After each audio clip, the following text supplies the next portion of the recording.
Everyone स्वागत छ हजुरहरूलाई फेरि पनि मेरो अर्को भिडियोमा र यहाँ चाहिँ एकदम झाडु मार्दैछु म बिहानदेखिकै भिडियो चाहिँ सुरु गरेको थिएँ होइन र आज चाहिँ सिटिङ रुम अलिअलि सफा गर्नु पर्यो भनेर माकुराको जालो पनि भएको थियो र अलिअलि फटाफटी सफा गरेँ। अब मजाले सफा गर्नु त धेरै टाइम लाग्छ होइन र बिहान चाहिँ यति टाइम पनि हुँदैन र यता चाहिँ अलिअलि सफा गरेर झाडु मारेर पोचा पनि मारेँ र यता पनि आएर डाइनिङ रुममा पनि मैले चाहिँ पोचासोचा मारेँ अनि नुहाइधुवाइ गरेर पूजासुजा गरेँ। छोरालाई स्कुल पनि पठाएँ र हाम्रो लागि च्याउ बनाउनु पर्यो भनेर यता म पुरी बनाउँदैछु है त।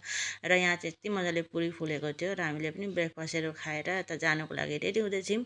र यो भिडियो चाहिँ हिजो बेलुकाको हो, बुढा आउनु भएको थियो नि त र छोरा चाहिँ यति धेरै कुदेर गयो नि त पापा आयो भनेर। र हाम्रो लागि यहाँ सरप्राइज छ अरे, अब के हो त्यो त हामीलाई पनि थाहा छैन है त। यहीँ बाउ छोराको माया चल्दैछ, अब धेरै दिनपछि भेट भयो नि त बाउ छोराको। र यहाँ चाहिँ सरप्राइज के रहेछ भने बुढाले आफैले बनाएर ल्याइदिनु भएको रहेछ पिज्जा, पनिर र मसरुम हालेर। अब हिजो सोमबार चिकन खाँदिनँ त्यही भएर, र छोरालाई टेस्ट गर्नु दिएर भनेको एकदम दामी छ भन्दैछन् हो। र मैले पनि ट्राई गरेँ, यति टेस्टी बनाउनु भएको रहेछ। फर्स्ट टाइम बुढाले यसरी बनाएर ल्याइदिनु भएको अब आफैले। र खाएर यतै फेरि अब निस्किसकेको थियौँ हामीले चाहिँ अजा घर जानुको लागि। अब बुढा अजाजीसँग भेट गर्नु जाने भनेर हामी चाहिँ गयौँ र घरमा पुगेर चियासिया खायौँ, एकछिन बस्यौँ। त्यहाँबाट काकीले बारीबाट बोडी टिपेर दिनुबाट लिएर आयौँ।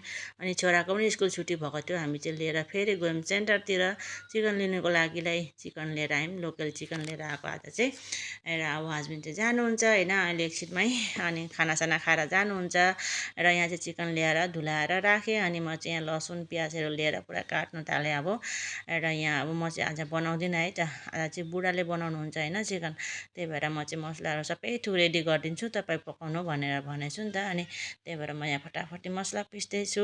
र हजुरहरू चाहिँ के गर्नुहुँदैछ कमेन्ट गरेर भन्नु होला है। र यहाँ अब बारीमा हुनु पनि कति सजिलो छ है साथीहरू, गएर टपक्क टिप्यो ल्यायो पकायो होइन।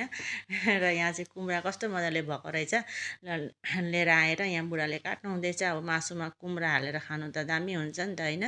र यहाँ पकाउनु थाल्नु भयो मेरो बुढाले चाहिँ मासु र यति मजाको भएको छ हेर्नुहोस् न, यति टेस्टी भएको थियो। र यता पाके पनि सक्यो होइन। अनि हामीले चाहिँ खानासाना खाएर एकछिन रेस्ट गरेको बादमा ऊ चाहिँ फेरि जानु निस्किनु भयो। र छोरा चाहिँ सुतिरहेको थियो, छोरालाई चाहिँ उठाइन। अब पापा गएको देखेर फेरि रुनु थाल्छन् भनेर छोरालाई चाहिँ उठाइन।